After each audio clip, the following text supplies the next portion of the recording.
So here's how a tree diagram works. Let's say you perform some action, and there are two possibilities, there are two possible events.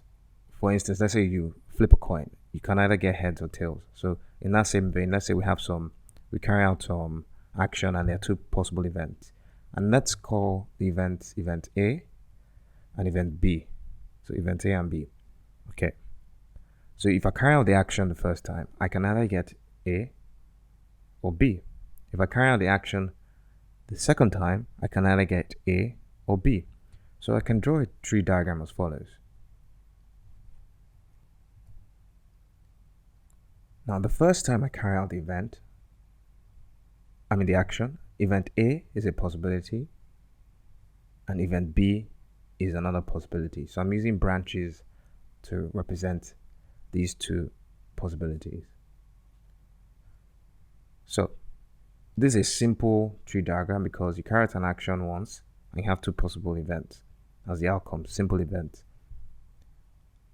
And what you do here is you write down the probability of each event. So right there above this branch, you write the probability of event A, and here you want to write the probability of event B. So this is a simple tree diagram for some action. Now if the action is carried out the second time, so let's say we've carried out the first time, we either get A or B. Let's say we carry out the second time. So let's say the first time we carried it out, the outcome was this simple event here, A. If you carry out the second time, again, you only have two options. But this time, the probability here is not the probability of event A. The probability here is the probability of event A, but given that A has already occurred. What does that mean? Because we're branching out from A. We're saying A has occurred, then A. So probability of A given A. In this scenario, we're not writing the probability of B, but the probability of B given that A has occurred. Why? Because to get to this B here, A has to occur and then B. So a similar idea is performed here. The second time we carry out the event, if it's a case where if it's a case where B occurred, you have two options, A or B. But this probability here is not the probability of A, but rather the probability of A given that B has occurred. Here is the probability of B given that B has occurred, because we're saying B occurred then A, or B occurred then B. So what we have here, so in this case, the action is carried out twice.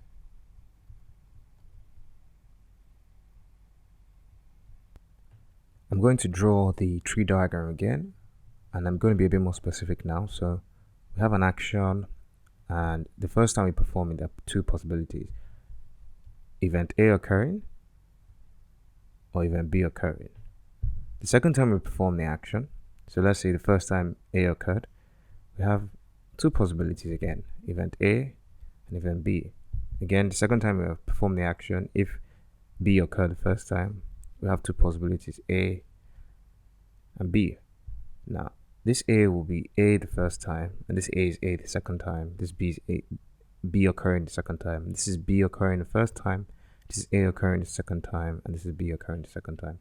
So the probability here is probability of A occurring the first time. Probability here is probability of B occurring the first time. The probability here is the probability of A occurring the second time, but to be very specific, you can write probability of A occurring the second time, but if I were you, I'll be more specific and say what's probability of A given that A has occurred already. So that's what I'll be using, probability of B occurring the second time, which is the probability of B given that A has occurred. I think for the remaining two branches, I'm going to be more explicit. So here we have the probability of A occurring the second time, which means A occurring the second time given that B has occurred. Because this comes from, we get to this point by starting from here, B occurring, and then A. So this A is A after B, which is why we're saying probability of A given B. For this second event, we get there when B occurs, then B occurs. So what's the probability of B given B? And this here is the same thing as probability of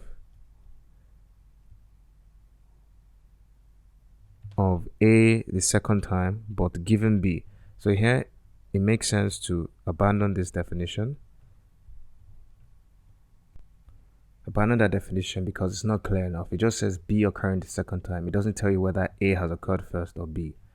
Here again, this says A the second time, but it doesn't tell you whether A has occurred first or B has occurred first. So you want to use A given A, and in this case, B given A. So given that, you know that the the outcome here, or rather, the end result of the first branch. So if you follow the first branch, A, and then you follow this first branch as well, is A has occurred, then A has occurred. So the event here is A,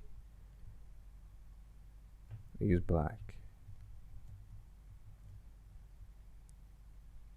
A the first time and A the second time. You follow this first branch and this second branch. The event is A the first time and B the second time. Follow this branch and that branch. The event you have is B the first time and A the second time. Follow this branch and this branch. The event you have is B the first time and B the second time. And you can work out the probabilities of these events. So now this dashes look like minus signs. I'll get rid of them.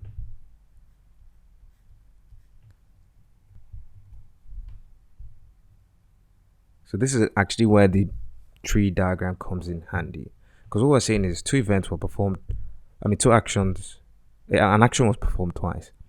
And what the tree diagram tells you is that at the end of the day, you can only end up with 4 events. This one, this one, this one, and this one. What it's saying is either you get A the first time and A the second time, or you get A the first time and then B the second time, or you get B the first time and A the second time, or B the first time and B the second time. So these are all the possible events, and these events make up the sample space, because nothing outside these events can occur, which means that if you add up all these probabilities, you must get 1. So that's one thing you need to know.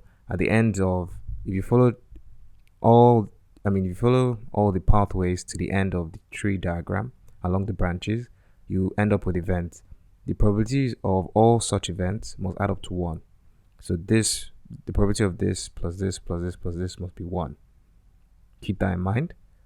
And the other thing I'll say is, how do you find out the probability of each event? Well, probability of A the first time and A the second time is simply given by multiplying along the branches. So this probability is simply the probability of A the first time times the probability of A given A. For this second event here, we arrive there by following this branch and this branch. So to get the probability, you simply multiply this probability by this probability. For this third event, it was arrived at by following this branch and this branch. So the probability is given by probability of this event times the probability of this event. To get to this event, we followed this, well, I'll use a different color, this branch and this branch. So this probability is given by the probability of this event times the probability of this event here, B given B. So you multiply along the branches to get the probabilities of the events.